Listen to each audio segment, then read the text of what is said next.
네, 오늘 누가복음 2장 말씀 가운데 하나님의 위로를 기다리는 사람이라는 제목으로 하나님 말씀 함께 나누도록 하겠습니다. 옆에 계신 분 다시 한번 인사합니다. 샬롬 참 반갑습니다. 샬롬 반갑습니다. 네, 오늘도 주님의 이름으로 여러분들을 환영하고요, 축복합니다.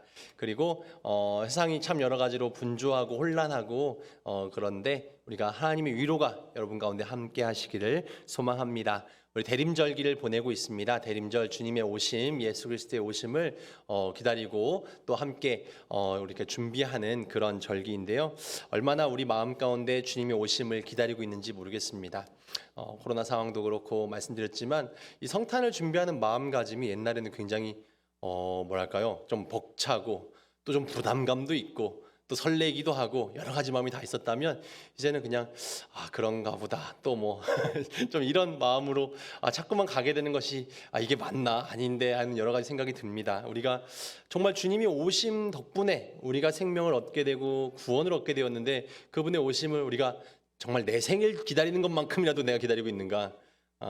나는 생일 안 기다리는데요 이런 분도 계실지 모르겠지만 실제 그렇습니다. 우리가 정말 주님이 오심이 너무나 크고 복된 일임에도 불구하고 우리가 마음으로 기대하고 준비하고 행복하고 그런 마음들을 많이 잃어버린 것 같습니다. 그래서 우리 마음 가운데 뭐 크게 드러내놓고 티내지 않더라도 우리 마음 가운데 그래 주님이 오심이 참 얼마나 내 인생에 우리 삶에 얼마나 큰 기쁨이고 큰 행복인가 우리 이런 마음들을 늘 소유했으면 참 좋겠어요.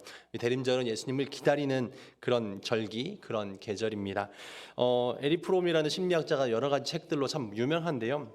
그 심리학자는 우리 인간들을 이렇게 표현합니다. 우리 인간을 위를 바라보고 인간은 위를 바라보고 또 미래를 바라보며 사는 자들이다 이렇게 이야기했어요. 인간은 늘 뭔가 위를 바라보고 또 미래를 바라보며 사는 사람이다. 뭔가를 늘 기다리고 뭔가 고대하고 그렇게 살아간다. 그냥 현실만 그리고 과거에만 매어 사는 존재가 아니라 아직 다가오지 않을 미래 그리고 내 힘으로 할 수 없는 무언가를 위해서 뭔가 더 절대적인 누군가를 찾는 존재가 바로 인간이 가지고 있는 실은 우리 기독교적으로는 하나님의 형상이죠. 우리 인간이 그런 마음을 품는 것은 하나님의 속성이 우리 안 가운데 들어와 있기 때문에 실은 그런 우리의 하나님의 형상이 있어서 우리는 그런 뭔가 눈에 보이지 않는 형이상학적인 세상, 천국을 바라보고 또 이루어지지 않는 것들을 기대하고 소망하는 마음이 다 우리 가운데 있는 것이죠. 더 좋은 사람을 기다리고 더 좋은 기회를 기다리고 더 좋은 소식을 그렇게 기다립니다. 꿈을 안고 그 꿈이 이루어지기를 기다리고 지금 내가 처해 있는 현실의 어려움과 고통들을 이겨내고 그렇게 견뎌내고 살죠. 그런데 그냥 막연히 기다리는 것은 문제가 될 겁니다. 그냥 그때가 언제 오려니 그냥 나는 뭐 대충 살아야지가 아니라 또한 우리는 무엇을 기다리느냐 또한 내가 어떻게 기다리느냐 이 기다림의 자세에 대해서도 이야기 드렸었어요. 우리는 뭔가를 내가 사모하고 내가 생각하면 그것을 닮아가게 되어 있습니다. 신앙은 기다림인데 내가 기다리면서 무엇을 생각하고 무엇을 바라보면서 생각하면서 나아갈 것인가. 우리가 예수 그리스도를 기다리고 예수 그리스도 생각하면서 그 기간들을 기다린다면 우리는 그 예수 그리스도의 모습을 닮아가게 될 것입니다. 성경을 보면 인생뿐 아니라 신앙도 기다림이란 것을 알 수 있습니다. 제가 인생은 기다림이다. 다가오지 않을 것들을 기다리는 것의 연속이다라고 말씀드렸는데 신앙도 또한 신앙적인 인물들도 늘 기다림의 연속이었습니다. 참 믿음의 사람들은 예수 그리스도를 기다리며 살아갑니다. 히브리서 11장은 보통 믿음장이라고 표현하잖아요. 히브리서 11장 1절에 이렇게 표현되고 있는데요. 말씀 잠깐 보시면 나올까요? 네, 우리가 잘 아는 것들입니다. 믿음은 바라는 것들의 실상이요 보이지 않는 것들의 증거니 믿음은 아직 다가오지 않은 것들을 1절 계속 띄워 넣어 주세요. 네, 우리가 아직 오지 않은 것들을 바라는 것이 바로 믿음이죠. 그리고 아직 보이지 않는 것이지만 보이지 않는 것들의 증거가 된다. 내가 믿음을 갖고 내가 2절 이어지죠. 이렇게 이야기합니다. 선진들이 이로써 증거를 얻었느니라. 네, 그래서 우리가 정말 이 증거, 믿음을 가지고 그렇게 살다 보면 우리가 결국에는 그렇게 다가오지 않는 것들, 아직 보이지 않는 것들을 결국에는 얻게 되고 그렇게 또 제가 자막으로 표현하지 않지만 히브리서 12장 2절에 믿음의 주여도 온전케 하신 이 예수를 바라보자. 그래서 우리가 모든 믿음의 증거가 되어지고 믿음의 근거가 되어지는 분은 바로 예수님입니다. 예수님이 이 땅에 오셨고 그 예수 그리스도가 우리 가운데 생명을 주셨기에 우리가 그 예수님을 바라보면서 믿음으로 나아간다면 결국에는 우리에게 영원한 생명과 영원한 천국이 다가오게 됩니다. 참 믿음은 예수 그리스도를 바라보는 것입니다. 초대교회 성도들은 이렇게 서로 만나면 인사했어요. 마라나타 주 예수여 오시옵소서. 다른 것들을 기다리지 않았고 예수님이 오시기를 기다렸습니다. 그분께서 속히 오셔서 지금 우리가 속해 있는 여러 가지 어려움들, 처해 있는 여러 가지 어려움들을 다 정말 무너뜨리시고 새롭게 바꿔주시기를. 과연 우리는 무엇을 바라보고 우리는 무엇을 기다리며 살고 있는가? 다시 오실 주님을 우린 기다리며 정말 그렇게 소망하며 살아야 됩니다. 오늘 본문은 시므온이라는 사람에 대한 이야기가 펼쳐지는데요. 시므온은 노인이었습니다. 근데 이 노인 시므온은 메시아를 평생 기다렸던 사람이었습니다. 일평생 그가 기대했던, 그가 한 가지 기다리며 살았던 것은 바로 메시아를 기다리는 것이었습니다. 자신의 욕심을 이루기 위해서 메시아를 기다린 것이 아니라 그는 이스라엘, 내가 속한 이 민족, 내가 속한 이 민족의 여러 가지 어려움과 아픔들을 해결해 주실 구원자 메시아를 기다리고 있었습니다. 그분이 어떤 나의 삶을 바꿔주고 나의 삶을 풍족하게 바꿔주고, 실은 그런 것들을 기다렸던 기다림이 아니었습니다. 저희들도 가끔은 기다립니다. 여러 가지 준비하고 애쓰고. 근데 그런 준비하고 애씀이 과연 그 방향이 어디 있는가? 그 기다림이 내가 성공하고 내가 더 큰 무언가를 이뤄내고, 실은 하나님께서 내게 역사하셔서 내가 더욱더 잘 되고, 실은 그것을 기다리고 있는가? 아니면 시므온이 했던 것처럼 하나님 나라가 이루어지기를, 이 민족 가운데 주님의 뜻이 펼쳐지기를 기다리고 있는가? 그분께서 오셔서 시므온은 이야기합니다. 나를 구원해 주실 뿐만이 아니라 온 인류를 구원해 주실 그 구세주, 그 메시아를 기다리고 있었습니다. 시므온은 이렇게 표현하죠. 이스라엘의 위로를 기다리는 자다. 나의 성공이나 나의 만족이나 나의 즐거움을 기다린 것이 아니라 이스라엘 민족의 위로함. 저희들도 같이 기도하고 있는 것은 바로 그것이죠. 나도 불편하고 어렵지만 이 온 세상 가운데 이 질병으로 인해서 수많은 사람들이 고통받고 실은 죽음 가운데 놓여 있고 여러 가지로 혼란과 어려움이 있죠. 그래서 하나님께서 이 땅 가운데 위로함을 주셔서 이 모든 어려움들이 해결되어지기를 기다리고 고대하고 기도하고 있지 않습니까? 이 시므온은 기도합니다. 하나님의 뜻이 이루어지기를, 민족 가운데 하나님의 위로가 있기를, 온 세계 만민의 구원함이 있기를. 지금 이 시대의 인류에게 가장 필요한 것이 무엇인가? 그는 잘 알고 있었습니다. 그것은 바로 하나님의 위로였습니다. 저도 이 땅의 교회가 지금 시대에 외쳐야 될 것은 무엇인가? 하나님의 위로함을 전해야 된다고 생각이 되어집니다. 지금 많은 사람들이 정말로 힘들고 어려움 가운데 놓여져 있지요. 그런데 이 시대 가운데 어떤 사람이 줄 수 있는 위로, 어떤 돈, 어떤 작은 성공들, 이런 것들도 잠깐의 위로는 되고 위안이 되겠지만 진정한 위로와 위안은 하나님이 주시는 겁니다. 근데 과연 우리들도 저 또한 마찬가지로 어느 상황 가운데 위로를 많이 얻는가?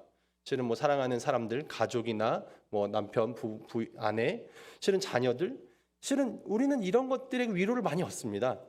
그런데 실은 그런 사람을 통해서 얻어지는 위로도 참 크고 너무 행복하고 좋은데, 실은 하나님의 위로는 그것과는 다른 차원의 것이죠.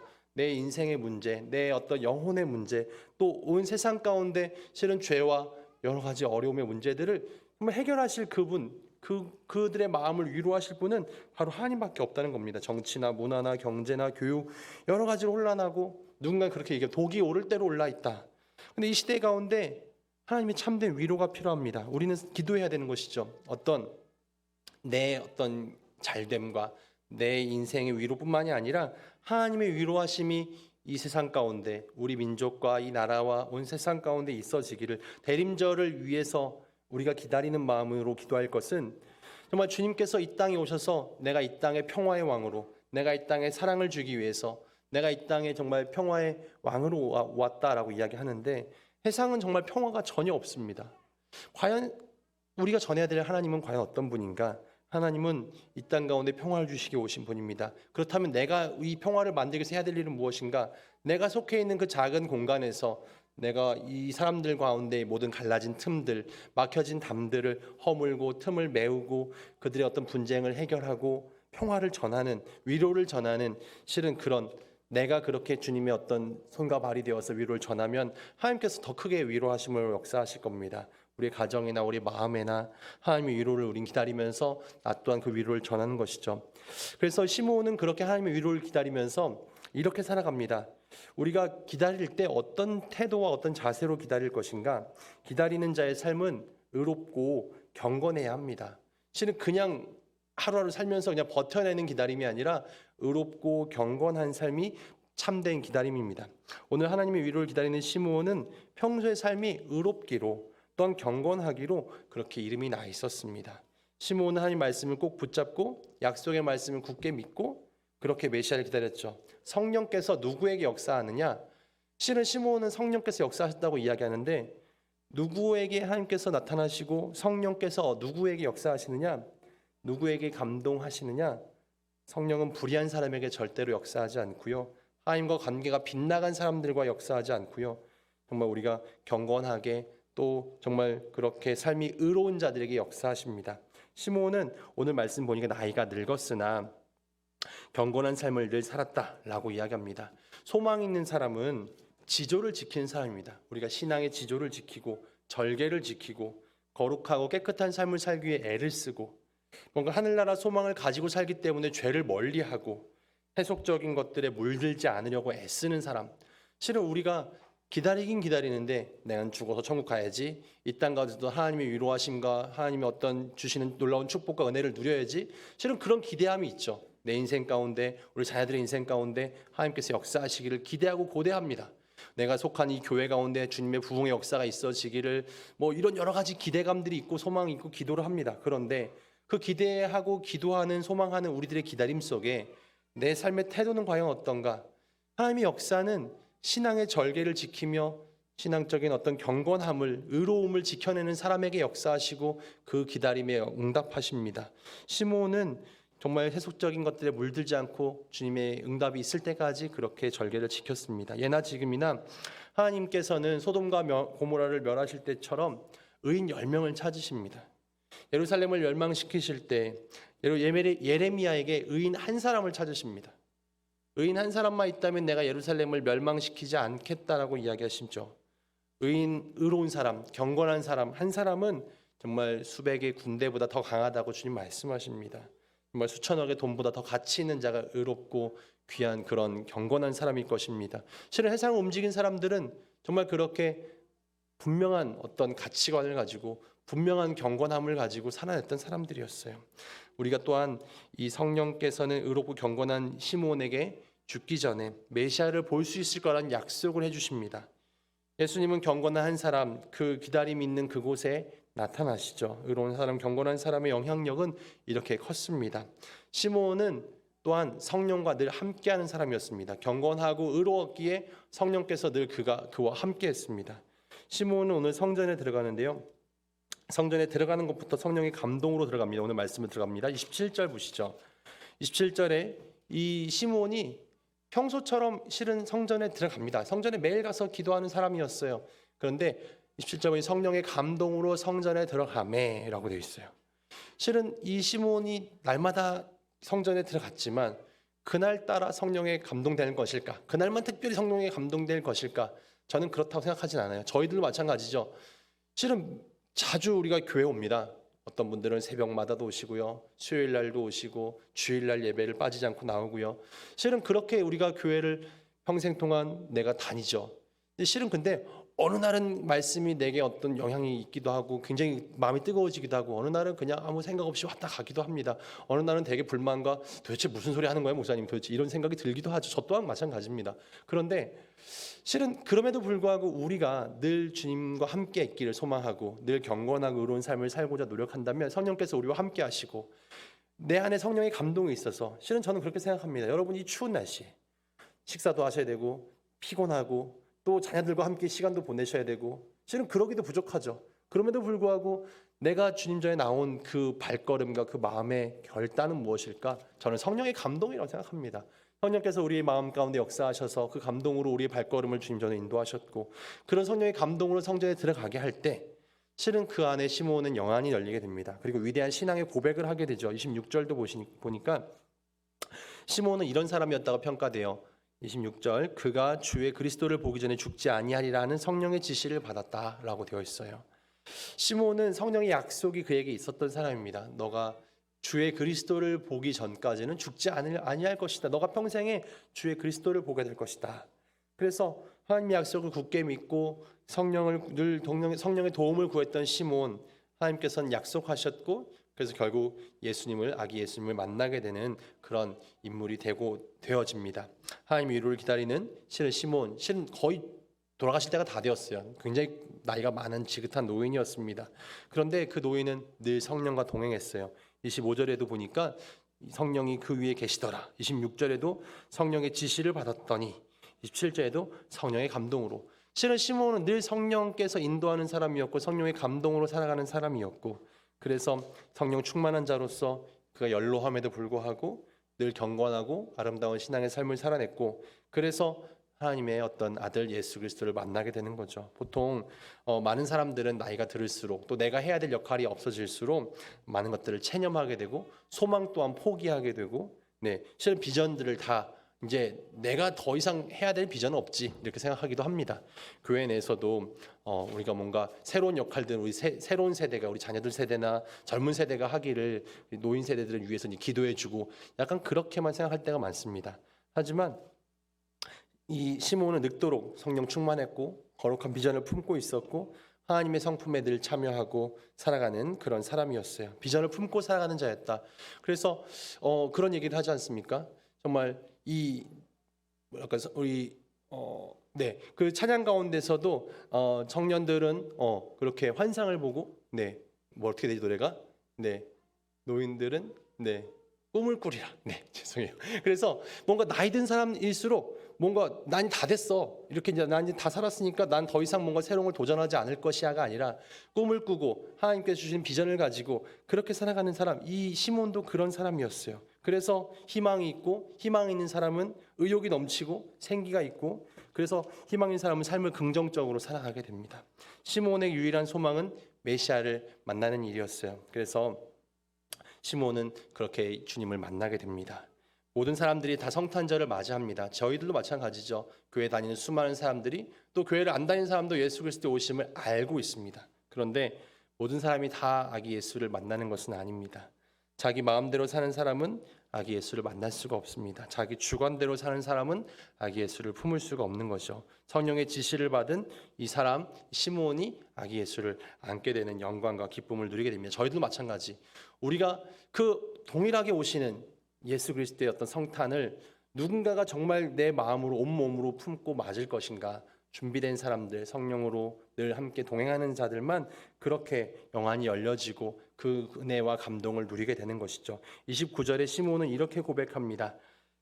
주제여, 이제는 말씀하신 대로 종을 평안히 놓아주시는다. 내 눈이 주의 구원을 보았사오니 이는 만민 앞에 예비하신 것이요 이방을 비추는 빛이요 주의 백성 이스라엘 영광이니이다. 시몬은 이 메시아를 보면서 이 아기 예수가 정말 그리스도인 것을 깨닫게 됩니다. 성령께서 그의 눈을 열어주신 것이죠. 그래서 그는 고백하죠. 성전에는 마리아와 요셉만 있지 않았습니다. 왜냐하면 수백 명의 아이들이 있었어요. 정말 할례를 받게 하려고 아이들이 매일매일 성전에 옵니다. 예루살렘 성전에 수많은 아이들이 있었고 수많은 부모들이 있었을 겁니다. 그런데 그 중에서도 시몬은 그 아기 예수를 어떻게 발견한 것일까? 어떻게 한눈에 그가 메시아인 것을 깨닫게 되었을까? 성령께서 그 가운데 역사하신 것이죠. 그리고 기다림 속에 산 시몬은 그런 축복을 누리게 됩니다. 28절에 시몬은 아기를 안고 하나님을 찬송합니다. 하나님, 내가 하나님의 어떤 위로를, 이스라엘 위로를 내가 기다렸는데 그 주님을, 이 땅에 오신 주님을 내가 안을 수 있었습니다. 그것이 너무나 감사합니다 라고 고백합니다. 그래서 오늘 말씀 보면서 이런 생각을 합니다. 하나님을 사모하고 기다리는 성도는 시몬처럼 하나님을 안게 되는 영광을 누리게 될 것이다. 우리가 이 땅에 오신 예수 그리스도를 안는 영광은 과연 무엇일까? 창조주시고 세상의 주인 되시며 우주보다 더 크고 위대하신 주님을 우리가 온몸으로 품고, 그분이 정말 우리 주님 말씀하신 내가 너희의 친구가 될 것이고 내가 너희와 함께 할 것이고, 이런 아기 예수를 우리가 과연 어떻게 품을 수 있을 것인가? 온몸으로 어떻게 안을 것인가? 실은 우리의 마음에 무엇을 안으려고 하는가가 참 다릅니다. 성탄절에 누군가는 어떤 사람들은 내가 더 큰 성공과 더 많은 돈과 더 많은 어떤 쾌락과 이런 것들을 안으려고 합니다. 우리가 가슴 가운데 미움을 안고 있으면 우리가 주님을 안을 수가 없죠. 내 마음 가운데 시기와 질투가 안겨 있다면 주님을 안을 수가 없습니다. 내가 죄악을 안고 있다면 성탄을 아무리 맞이했어도 주님을 온전히 안을 수가 없습니다. 대신에 정말 우리가 이 땅 가운데 오신 그 십자가 지신 예수 그리스도를 기억하고 그 주님을 온전히 안고 정말 찬양하고 온전히 주님을 예배하는 그런 성도들이 되어줬으면 좋겠습니다. 우리가 안아야 될 것은 교회이고, 우리가 안아야 될 것은 우리 형제들이고, 우리가 안아야 될 것은 원수들이고, 우리가 안아야 될 것은 사랑할 수 없는 그런 사람들입니다. 실은 교회에서 우리가 해야 될 것은 사랑할 수 없는 사람들. 왜냐하면 사람들은 우리 편, 나에게 잘해주는 사람, 우리 같은 부대원, 같이 나랑 속한 친한 사람, 이런 사람들은 누구나 안을 수 있어요. 교회 안 다녀도 그건 가능합니다. 그런데 우리 그리스도인이라면 쉽게 안을 수 없는 사람들, 나와 관계가 좀 멀어져 있고, 나랑 관계가 불편하고, 나랑 용서할 수 없을 것 같은 그런 이들까지도 품을 수 있는, 실은 그것이 저는 주 예수 그리스도를 안는 행위라고 생각합니다. 오늘 34절에 시므온은 예수님을 축복합니다. 시므온이 그들에게 축복하고라고 되어 있죠. 예수님까지도 그는 축복할 수 있는 특권을 가진 자로서 그렇게 서게 됩니다. 성령께서 함께 하시는 존재로 메시아를 기다리는 삶으로 평생 살았던 시므온은 그런 놀라운 축복을 누리게 됩니다. 우리 경건하고 의로운 자가 누릴 수 있는 축복이었고, 성령 충만한 자가 누릴 수 있는 특권이었고, 아기 예수를 가슴에 안고 찬양한 자만 누릴 수 있는 그런 은혜였습니다. 나는 과연 무엇을 기다리고 있는가? 주님의 은혜를 기다리고 주님의 위로를 기다리는데, 그 위로와 그 은혜가 과연 내 삶 가운데 어떻게 이루어질 것인가? 잘 이루어지지 않는다. 그것은 내가 경건하고 내가 의로운 삶을 사는 모습이 좀 부족하지 않았을까? 그리고 여전히 내가 다른 것들을 품에 안고 내가 이걸 내려놓지 못한 채 다른 그 주님을 안려고 해서 그런 것들이 아닐까? 네, 내가 기다림도 없이 성탄절을 맞이하고 있지는 않는가 다시 한번 반성하면서 내가 주님을 얼마나 간절하게 기다리고 있고 예수님이 기다리고 있는가. 네, 실은 그런 사람과 그렇지 않은 사람들은 엄청난 차이가 있습니다. 기다리는 사람에게는 그 예수 그리스도의 오심이 기쁨과 감격이 되겠지만, 기다리지 않는 사람에게는 성탄절은 그냥 무의미하게 지나가는 성탄이 되고 말 겁니다. 성령의 위로를 기다리고 성령의 축복을 기다리는 그런 우리 모두가 되어서 성탄절이 놀라운 감격의 성탄절이 되었으면 좋겠습니다. 우리가 대림절 구세주로 오실 예수 그리스도의 탄생을 다시 한번 우리가 전하고, 이 기쁜 소식을 아직도 알지 못하고 접하지 못하고 마음에 어떤 감격이 없는 이들에게 그 주님의 복음을 온전히 증거함으로 하나님 마음에 합한 자 되어서 하나님의 이름을 그렇게 영화롭게 하는 우리 성도들 복된 삶이 되어지시기를 주님의 이름으로 축원드립니다. 아멘. 기도하겠습니다.